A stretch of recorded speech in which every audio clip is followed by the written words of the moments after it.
ಆತ್ಮೀಯ H16 news ಅರ್ಥಾತ್ ಹೇ ಸೀತಾರಾಮಗೆ ಸ್ವಾಗತ. ನಾನು ನಿಮ್ಮವ MI ಅಥವಾ ಮಲ್ಲಪ್ಪ ಜೋತಾವರ್. ಆತ್ಮೀಯರೇ, ನಾವಿಲ್ಲಿ ಅದು ಈ ದಿನದಂದು ಬಹಳ ಮುಖ್ಯವಾಗಿ ಏನೇನು ಹೇಳ್ತಾ ಇರ್ತಾರೆ, ಸುದ್ದಿಗಳು ಬರ್ತಾ ಇರ್ತಾವ. ಒಂದು ಕಡೆ ವಿಠಲಗೌಡರು ಇದಕ್ಕೆ ಕಾರಣ ಅಂತ ಒಬ್ಬ ವ್ಯಕ್ತಿ ಹೇಳ್ತಾನೆ, ಅಂದರೆ ನಮ್ಮ ಸ್ನೇಹಮಯ ಕೃಷ್ಣ. ಇನ್ನೊಂದು ಕಡೆ ಮತ್ತೊಂದು ಸುದ್ದಿ ಬರ್ತಾ ಇದ್ದ, ಇವರಲ್ಲ ಇದು ಉಂಟು ಗಿಂಟು ಏನೇನೋ ವಾದ ಪ್ರತಿವಾದ ನಡೀತಾ ಇದ್ದಾವೆ. ಹೆಗ್ಗಡೆ ಪರ ಇದ್ದಂಥವರು ವಿಶೇಷವಾಗಿ ಪಾವಿತ್ರ್ಯವನ್ನು ಹಾಳು ಮಾಡ್ತಾ ಇದ್ದಾರೆ, ಹೆಸರು ಕೆಡಿಸ್ತಾ ಅಂತ ಹೇಳಿದ್ರೆ ಅವ್ರ ವಿರೋಧಿಗಳು ಇಲ್ಲ ಸತ್ಯವನ್ನು ಮುಚ್ಚಾಗ್ತಾ ಇದ್ದಾರೆ ಅಂತ ಹೇಳ್ತಾ ಇದ್ದಾರೆ. ಒಂದೆಲ್ಲ ಬದಿಗಿಟ್ಬಿಡು ನೀವು ಉತ್ತರನೆಲ್ಲ.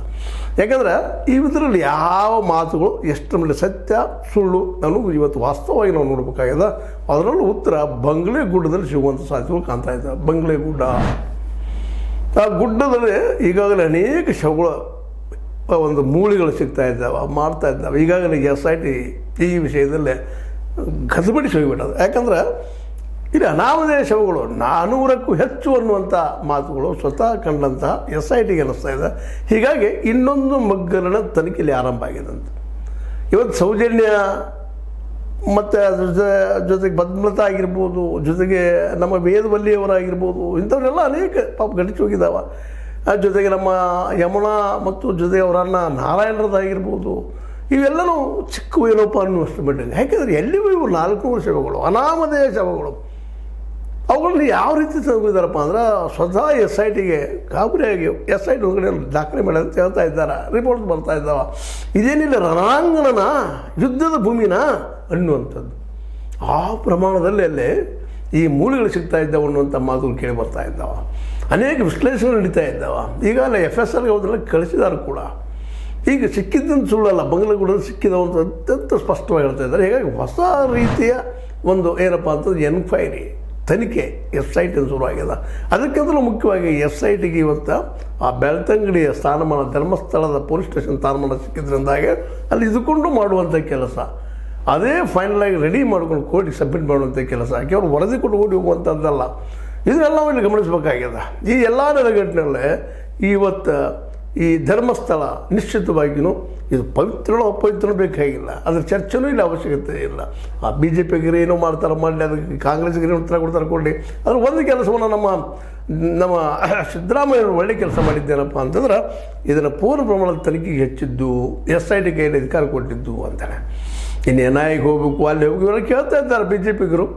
ಆದರೆ ಇಲ್ಲಿ ಇವುಗಳಿಗೆ ಉತ್ತರ ಕೊಡ್ತಾ ಇದ್ದಾರೆ ಅವರು. ಈ ಮೂಳೆಗಳಿಗೆ ಉತ್ತರ ಕೊಡ್ತಾರೆ. 100 ಶವಗಳು, ಅನಾಮಧೇಯ ಶವಗಳು, ಒಂದೇ ಹೆಸರಿನ 4 ತಂದೆ ಹೆಸರು ಬದಲು ಮತ್ತೆ ಸತ್ತಂಥವ್ರು ರೆಕಾರ್ಡ್ಗಳನ್ನು ಮಾಡಿದಂಥದ್ದು ಆ ಒಂದು ಬೆಳ್ತಂಗಡಿ ಅಥವಾ ನಮ್ಮ ಧರ್ಮಸ್ಥಳದ ಪೊಲೀಸ್ ಸ್ಟೇಷನ್ದಲ್ಲಿ ಅನಾಮಧೇಯ ಸತ್ತವರ ಹೆಸರುಗಳು ಒಬ್ಬ ಹೆಸರು 4 ಕಡೆ ಬರುವಂಥದ್ದನ್ನು ಒಂದು ಏನಪ್ಪ ಅಂದ್ರೆ ಅಲ್ಲಿ ರೆಗ್ಯುಲಾರಿಟಿ ಇಲ್ಲ.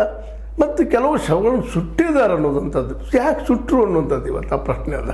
ಯಾಕಂದರೆ ಅದು ಹುಗಿಬೇಕಾಗ್ತದೆ ಶವವನ್ನು, ಸುಡಲಿಕ್ಕೆ ಯಾವುದೇ ಹಕ್ಕಿಲ್ಲ. ಯಾಕಂದರೆ ಸಪೋಸ್ ಏನಾದರೂ ಎನ್ಕ್ವೈರಿ ಬಂದರೆ ಅನಾಮಧೇಯ ಇದ್ದು ಅದನ್ನು ಪರೀಕ್ಷೆ ಮಾಡಬೇಕಾಗ್ತದೆ ಶವವನ್ನು, ಅದ್ರ DNA ಪರೀಕ್ಷೆ ಮಾಡಬೇಕಾಗ್ತದೆ. ಅಂಥದ್ರಲ್ಲಿ ಸುಟ್ಟು ಹಾಕಿದ್ದಾರೆ ಅನೇಕ ಶವಗಳನ್ನು ಅನ್ನುವಂಥ ಮಾಹಿತಿಗಳು ಬರ್ತಾ ಇದ್ದಾವೆ. ಇದರಿಂದಾಗಿ ಇವತ್ತು SIT ಪೂರ್ಣ ಪ್ರಮಾಣದಲ್ಲಿ ಇದೇ ಕೆಲಸದಲ್ಲೇ ಉಳಿದು ಬಿಟ್ಟದ. ಯಾಕಪ್ಪ ಅಂದ್ರೆ ಅಲ್ಲಿ ಸ್ಥಳೀಯರು, ಅದರಲ್ಲೂ ಅಲ್ಲಿ ಕೆಲಸ ಮಾಡ್ತಿರೋ ಕಾರ್ಮಿಕ ವರ್ಗದವರು, ದುಡಿಯುವ ವರ್ಗದವರು, ಕಸ ಹುಡುಗುವವರು, ಸ್ವಚ್ಛ ಮಾಡುವವರು, ಇವರೆಲ್ಲರೂ ಕಥೆಗಳನ್ನು ಹೇಳ್ತಾ ಇದ್ದಾರೆ ಒಬ್ಬರಿಂದೊಬ್ಬರು. ಜಯಂತ್ T ಅವರಾಗಿರ್ಬೋದು, ನಮ್ಮ ವಿಠಲಗೌಡ ಅಂತ ಸ್ವತಃ ತಮ್ಮ ಸ್ವಚ್ಛನ ಕಳೆದುಕೊಂಡಂಥ ಆ ವ್ಯಕ್ತಿ, ಅದ್ರ ಜೊತೆಗೆ ಇನ್ನುಳಿದ ಅನೇಕರು ಒಬ್ಬರು ಇಬ್ಬರು ಎಲ್ಲ ಆರೋಪ ಮಾಡ್ತಾ ಇದ್ದಾರೆ. ಮತ್ತು ಅದು ಸತ್ಯನೂ ಅದ. ಯಾಕಂದ್ರೆ ಇವು ಮೂಳೆಗಳು ಎಲ್ಲಿವು ಅಂತ ಒಂದು ಯುದ್ಧದಲ್ಲಿ ನಿರಂತರವಾಗಿ ಎಷ್ಟು ಹೆಣಗಳು ಬಿದ್ದಿರ್ತಾವಲ್ಲ ಆ ರೀತಿ ಕಾಣ್ತಾ ಇದೆ ಅನ್ನುವಂಥ ಒಂದು ವಿಚಾರಗಳು ಕೇಳಿ ಬರ್ತಾ ಇದ್ದಾವೆ. ಹೀಗಾಗಿ ಧರ್ಮಸ್ಥಳದಲ್ಲಿ ನಡೆದದ್ದು ಏನು ಅನ್ನೋ ಸತ್ಯ ಜಗತ್ತು ತಿಳಿಲೇಬೇಕಾಗಿದೆ. ಅದು ಯಾರಿದ್ದಾರೆ ಏನಿದ್ದಾರೆ ಇಲ್ಲಿ ಮುಖ್ಯ ಅಲ್ಲದು. ಯಾರೂ ಇರಲಿ, ಅವರು ಇದ್ದವ್ರು ಶಿಕ್ಷೆ ಆಗಲೇಬೇಕು. ಯಾರವರು, ಹೂ ಇಸ್ ದಟ್ ಪರ್ಸನ್ಸ್? ಒಬ್ಬರಲ್ಲ, ಅನೇಕರಿದ್ದಾರಪ್ಪ ಅನ್ನುವಂಥ ಮಾತಿಲ್ಲಿ ಬರ್ತಾ ಇದೆ.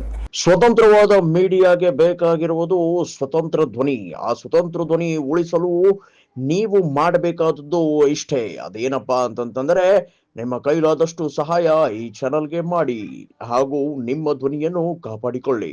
ಹೀಗಾಗಿ ಇವತ್ತಿಗೆ ನಾವು ಪಾರಾದೀವಿ, ನಾವು ಬಚಾವಾದೀವಿ, ನಾವು ಉಳಿದೀವಿ ಅಂತ ಯಾರೂ ಅನ್ನೋ ಅವಶ್ಯಕತೆ ಇಲ್ಲ. ಇದರಲ್ಲಿ ಯಾರ್ಯಾರು ಇದ್ದಾರೋ ಹೊರಗೆ ಬರಲೇಬೇಕಾಗ್ತದೆ. ಇದೊಂದು ರೀತಿಯಿಂದ ಏನಾಗಿದೆಪ್ಪ ಅಂತಂದ್ರೆ ಇದು ನಮ್ಮ ದೃಷ್ಟಿಯಲ್ಲಿ ಇದು ಧರ್ಮ ಯುದ್ಧನೇ. ಯಾಕಪ್ಪ ಸತ್ಯ ಹೊರಗೆ ಹಾಕುವಂಥದ್ದು, ಸತ್ಯವನ್ನು ಜಗತ್ತು ತಿಳಿಸುವಂಥದ್ದು ಇವತ್ತು ಬೇಕಾಗಿದೆ. ಅಂಥ ಕೆಲಸ ಈಗ SITಯಲ್ಲಿ ಮಾಡ್ಲಿಕ್ಕತ್ತದ. ಮತ್ತು ಅದ್ರ ಮೇಲೆ ವಿಶ್ವಾಸ ಇರಬೇಕಾಗ್ಯದ ಮತ್ತು ವಿಶ್ವಾಸಪೂರ್ವವಾಗಿ ಕೆಲಸ ಮಾಡ್ಲಿಕ್ಕತ್ತದ. ಅದಕ್ಕೆ ಸಂಬಂಧಿಸಿದ ಅನೇಕರ ಕರೆಸಿ ಕೇಳ್ತಾ ಇದ್ದೆ, ಎನ್ಕ್ವೈರಿ ಮಾಡ್ತಾ ಇದ್ದ. ಇವತ್ತು ತಿಮರೋಡಿ ಅವರಾಗಿರ್ಬೋದು, ಇವತ್ತು ಮಟ್ಟನವರಾಗಿರ್ಬೋದು, ರವಿ ಪ್ರಸನ್ನವರಾಗಿರ್ಬೋದು, ಅದೇ ಕಾಲಕ್ಕೆ ಅನೇಕ ವಕೀಲರಾಗಿರ್ಬೋದು, ಜಗದೀಶ್ ಇರ್ಬೋದು, ಮತ್ತವ್ರು ಇರ್ಬೋದು, ಎಲ್ಲರೂ ಎನ್ಕ್ವೈರಿ ಮಾಡ್ತದೆ ಎಲ್ಲ ಏನು ಅಂತೇಳಿ. ಇವತ್ತು ಕನ್ಫರ್ಮ್ ಆಗಿದೆ ಸರ್ಕಾರಕ್ಕೆ ಇಲ್ಲಿ ದೊಡ್ಡ ರೀತಿಯ ಅತ್ಯಾಚಾರ, ಕೊಲೆ, ಸುಲಿಗೆಗಳಾಗಿದ್ದಾವಪ್ಪ ಅಂತೇಳಿ ಸರ್ಕಾರಕ್ಕೆ ಮನವರಿಕೆ ಆಗಿದ್ದಕ್ಕಾಗಿ SITಯನ್ನು ಇವತ್ತು ನೇಮಿಸಿಬಿಟ್ಟದ ಸರ್ಕಾರ. ಒಂದು ರೀತಿ ಒಳ್ಳೆಯ ಕೆಲಸವನ್ನು ಇದು ಕರೆಕ್ಟ್ ನಮ್ಮ ಸಿದ್ದರಾಮಯ್ಯ ಹೋಗಲೇಬೇಕಾಗ್ತದೆ. ಯಾಕಂದ್ರೆ ಆದಷ್ಟು ಅದ್ರ ಮುಚ್ಚಾಗುವಂಥ ಕೆಲಸ ನಡೀತಾ ಬಂದಿದ್ದು ಇಲ್ಲಿವರೆಗೆ. ಕೇವಲ ಸೌಜನ್ಯಗೋ ಅಥವಾ ಪದ್ಮಲತಾಗೋ, ಕೇವಲ ನಮ್ಮ ವೇಲವಲ್ಲಿಯವರಿಗೋ ಇವರಿಗೆಲ್ಲ ಸೀಮಿತ ಮಾಡ್ತಾ ನಡೆದಿರೋದು. ಇದಕ್ಕಿಂತ ಹೆಚ್ಚಿನ ದುರಂತಗಳು ಇಲ್ಲ ಆಗಿರ್ಬೋದು. ಅದರಲ್ಲೇ ಅಲ್ಲಿ ಅನಾಥರಾಗಿ ಬಂದು ಸತ್ತವ್ರು ಇರ್ಬೋದು, ಮತ್ತೇನಿರ್ಬೋದು, ಯಾವ ಅದಕ್ಕೆ ರೆಕಾರ್ಡ್ ಬೇಕಲ್ಲ. ಎಲ್ಲಿದ್ದವು ರೆಕಾರ್ಡ್ಗಳವು? ಅನಾಥರಾದ್ರೆ ಎಲ್ಲಿದ್ದಪ್ಪ ಶವಗಳಿಗೆ ಸುಟ್ಟಾಕ ಹಾಕಿದ್ರಿ ಅನ್ನೋ ಪ್ರಶ್ನೆಗಳು ಉತ್ತರ ಇವತ್ತಿಗೂ ಇಲ್ಲ. ಮತ್ತು ಅನೇಕರು ಬಂದಲ್ಲಿ ಉತ್ತರ ಕೊಡ್ತಾ ಇದ್ದಾರೆ, ಏನಾಗ್ಯದ, ಎಲ್ಲೆಲ್ಲಿ ಆಗ್ಯದ, ಎಲ್ಲಿ ಹೋಗಿದ್ದಾರೆ, ಏನು ಮಾಡಿದ್ದಾರೆ. ಬಗಲೇಗುಡ್ಡದ ಬಗ್ಗೆ ಅಂತ ಪೂರ್ಣ ಪ್ರಮಾಣದಲ್ಲಿ ಇವತ್ತು ನಮ್ಮ ವಿಠಲಗೌಡ ಅವರಂತೂ ಪೂರ್ತಿಯಾಗಿ ಎಲ್ಲ ತೋರಿಸ್ತಾ ಇದ್ದಾರೆ. ಯಾಕೆ ಅಲ್ಲೇ ಇದ್ದಂಥವ್ರು, ಅಲ್ಲೇ ಉಳಿದಂಥವ್ರು, ಅಲ್ಲೇ ಬೆಳೆದಂಥವ್ರು, ಅಲ್ಲೇ ಪ್ರತಿ ಕ್ಷಣ ಪ್ರತಿಯೊಂದು ಜಾಗನೂ ಅವ್ರಿಗೆ ಗೊತ್ತಿದ್ದಂಥದ್ದು. ಅದರ ಅರ್ಥ ಅವ್ರು ಪ್ರಾಮಾಣಿಕರು ಅಂತ ಇವತ್ತು ಹೇಳ್ತಾ ಇಲ್ಲ. ಆದರೆ ಅವ್ರ ಮೇಲೆ SIT ಕಣ್ಣು ಇದೆ. ಆದರೆ ಇಲ್ಲಿವರೆಗೆ ವಿಠಲ್ ಗೌಡರ ಮೇಲೆ ಕಣ್ಣಿದ್ದರೂ ಸಹ ಅವ್ರು ಸತ್ಯ ಹೇಳ್ತಾ ಇದ್ದಾರೆ ಅಂತ SITಗೆ ಅನ್ನಿಸ್ತಾ ಇದೆ ಅಂತೇಳಿ ಕೆಲವೊಂದಿಷ್ಟು ಸುದ್ದಿಗಳು ಬರ್ತಾ ಇದ್ದಾವೆ. ಅದು ಎಷ್ಟು ಮಟ್ಟಿಗೆ ಸರಿ ತಪ್ಪಾಗಿ ಗೊತ್ತಿಲ್ಲ. ಅದೇನೇ ಇರಲಿ, ವಿಠಲ್ ಗೌಡರಾಗಿರ್ಬೋದು, ಮಟ್ಟಣ್ಣವರಾಗಿರ್ಬೋದು, ಜೊತೆಗೆ ತಿಮರೋಡಿ ಅವರಾಗಿರ್ಬೋದು, ಈ ದಿಶೆಯಲ್ಲಿ ಸಾಕಷ್ಟು ಕೆಲಸ ಮಾಡಿ ಸತ್ಯವನ್ನು ಹೊರಗಿಡುವಂಥ ಕೆಲಸ ಮಾಡ್ತಾ ಇದ್ದಾರೆ. ಒಟ್ಟಾರೆಯಾಗಿ ಧರ್ಮಸ್ಥಳದ ಈ ಬಂಗ್ಲೆ ಗುಡ್ಡದ ಕಾಡಿನಲ್ಲಿ ಹೆಣಗಳ ರಾಶಿ ಮಾತ್ರ ನಿಶ್ಚಿತವಾಗಿಯೂ ಈ ನಮ್ಮ SITಗೆ ಸಿಗ್ತಾ ಇರೋದು.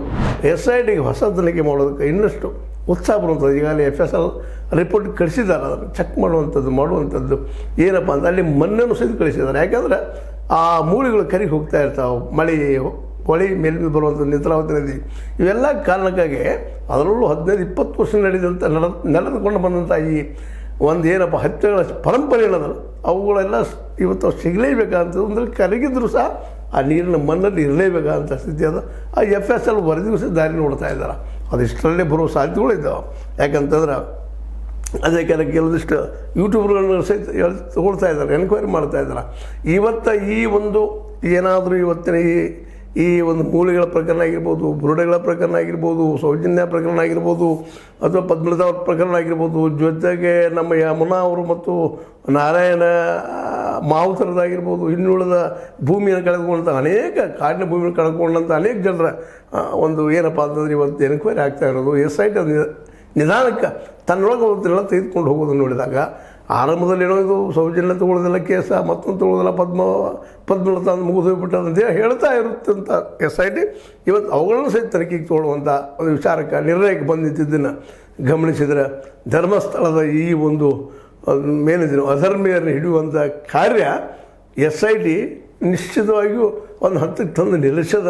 ಮತ್ತು ಇನ್ನೂ ಪೂರ್ಣ ಪ್ರಮಾಣದಲ್ಲಿ ಇದನ್ನು ಹೊರ ಹಾಕಬೇಕಾದ್ರೆ ಸ್ವಲ್ಪ ಸಮಯ ಬೇಕಾಗ್ತದೆ. ಆದರೂ ನಾವು ದಿನನಿತ್ಯದ ಅಪ್ಡೇಟ್ಸ್ಗಳು ನಿಮ್ಮೊಂದಿಗೆ ಹಂಚ್ಕೋಬೇಕಾಗ್ತದೆ.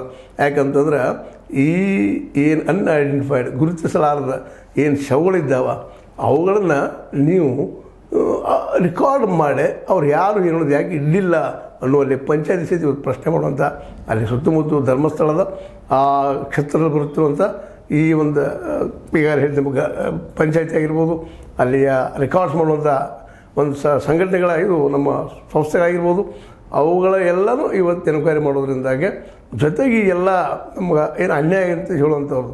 ಮತ್ತು ಇನ್ನೊಂದು ಮತ್ತು ಒಳ್ಳೆಯದಾಗಿ ಹೇಳೋದೇನಪ್ಪ ಅಂದ್ರೆ ಇವೆಲ್ಲ ಸತ್ಯಗಳು ಇವತ್ತೇನು ಹೊರಗೆ ಬಂದಿದ್ರೆ ಆ ಯೂಟ್ಯೂಬರ್ಗಳು ಯಾರು ಇರಲಿ ಪ್ರಾಮಾಣಿಕವಾಗಿ ಕೆಲಸ ಮಾಡಿದಾರೆ, ಆ ಯೂಟ್ಯೂಬರ್ಗಳ ಸದಾ ಎಚ್ಚರಿಕೆ ಕಣ್ಣಿಂದ ನೋಡಿದ್ರಿಂದಾಗಿ ಅದರಲ್ಲಿ ಸತ್ಯ ಇರ್ಬೋದು, ಸುಳ್ಳು ಇರ್ಬೋದು, ಅನೇಕ ಕೆಲವೊಂದು ಸುಳ್ಳು ಬರ್ತಾ ಇರ್ತಾವೆ, ಒಂದ್ರ ಮೇಲೆ ಒಂದು ಬರ್ತಾ ಇರ್ತಾವೆ.